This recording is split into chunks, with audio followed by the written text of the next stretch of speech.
Salut les amis, j'espère que vous allez bien. Donc aujourd'hui je vais vous parler du remake de Black Christmas qui raconte l'histoire d'un groupe d'étudiantes qui fêtent Noël dans leur club universitaire. Et la petite différence dans ce remake, c'est qu'elles ne peuvent pas sortir à cause d'une tempête de neige. Et donc malheureusement les jeunes femmes vont recevoir des appels téléphoniques qui viennent d'un détraqué. Donc globalement c'est comme le film original de 74, sauf que ce remake décide d'aller plus loin en ce qui concerne le psychopathe en nous dévoilant son passé, ses origines. Donc on a une backstory bien glauque, donc le film alterne scènes du présent et du passé. Alors déjà on se retrouve majoritairement dans le présent, puisqu'il occupe à peu près les 3/4 du film, et on fait connaissance avec le groupe d'étudiantes, et j'aime beaucoup le casting, puisqu'on retrouve des gueules connues du cinéma d'horreur, par exemple Mary Elizabeth Winstead, qui a joué l'héroïne de Destination Finale 3, le nouveau The Thing, et 10 Cloverfield Lane. On a aussi Katy Cassidy, qu'on a vu dans le remake de Freddy, Terreur sur la ligne aussi. On a également Crystal Lowe, de Destination Finale 3, Détour Mortel 2. Et surtout, on a Andrea Martin, qui a joué l'une des étudiantes du Black Christmas original. Voilà. Moi, ça m'a fait plaisir de la retrouver. Et donc ici, elle joue la présidente. C'est elle la directrice du club universitaire.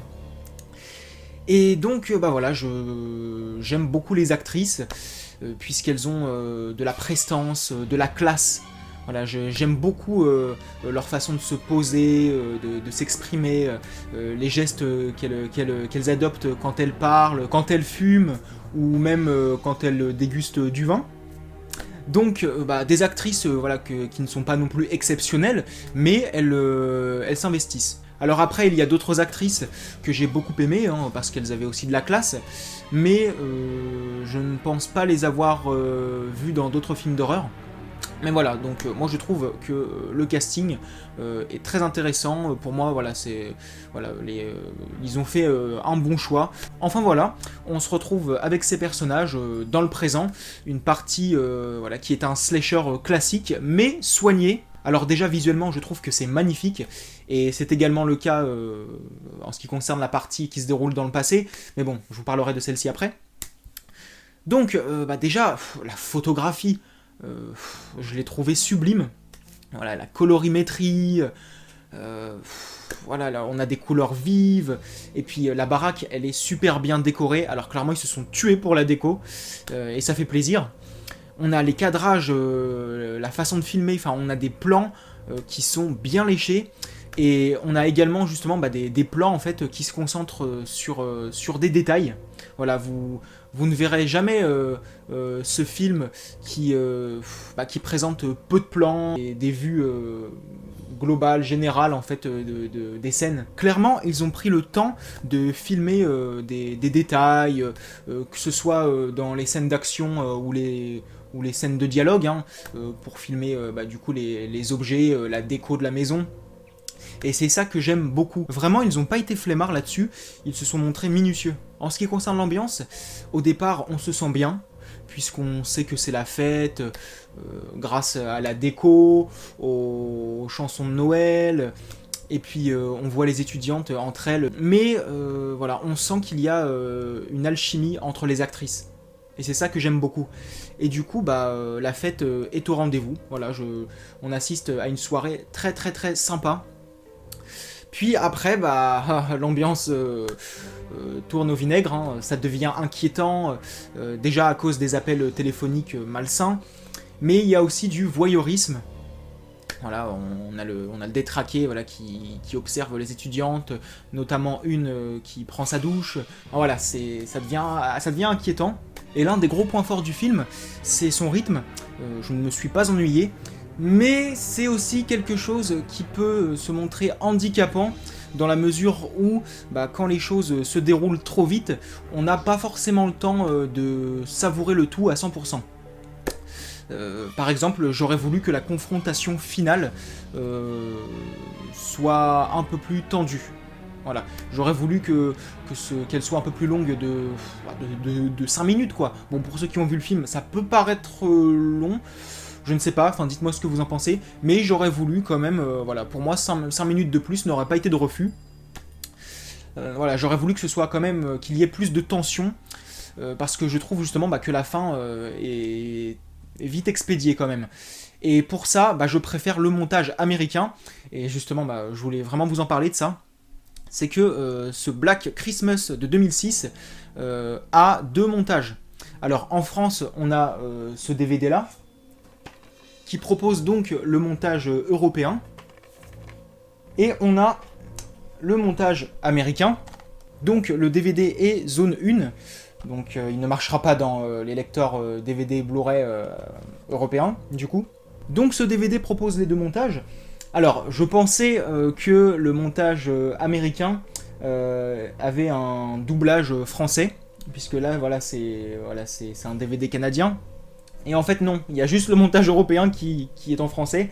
Donc, il va falloir que je vois le montage américain, mais en anglais et sans sous-titres, qui propose donc une fin différente. Enfin, différente. Ça ne change rien à l'histoire globale du film.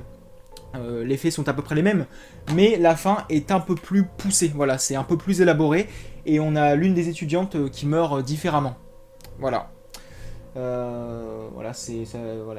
Après, voilà, il faut que je le revoie quand même, mais je pense que ce sont les 2 seules différences, mais voilà, moi en tout cas, je préfère le montage américain. Enfin voilà, pour revenir sur le film, eh bien je trouve que la fin aurait pu être plus longue. Voilà, c'est... Après le reste, clairement, voilà, ça m'a plu, en termes de rythme et tout, mais je trouve que vraiment, voilà, le final se déroule un peu trop vite. Et juste avant de m'attaquer à la partie qui se déroule dans le passé, je vais vous parler des meurtres, qui sont nombreux, et il y en a quelques-uns qui se ressemblent, mais ça ne m'a pas dérangé, puisque le tueur développe une fascination pour un organe du corps humain en particulier, et je trouve ça glauque. Et ça donne lieu à des moments bien douloureux et franchement dégueulasses. Et au passage, on a de très bons effets spéciaux. Donc encore une fois, le film se montre visuellement très soigné. Maintenant, je vais parler de la partie qui se déroule dans le passé, qui se concentre sur les origines du tueur. Donc à préciser que je préfère quand le tueur reste dans l'anonymat, puisque c'est mystérieux quand on ne sait rien sur lui. Et c'est aussi plus terrifiant parce que si on ne sait pas ce que le tueur veut, pour moi, tout le monde est en danger. Voilà. Et je trouve ça plus flippant.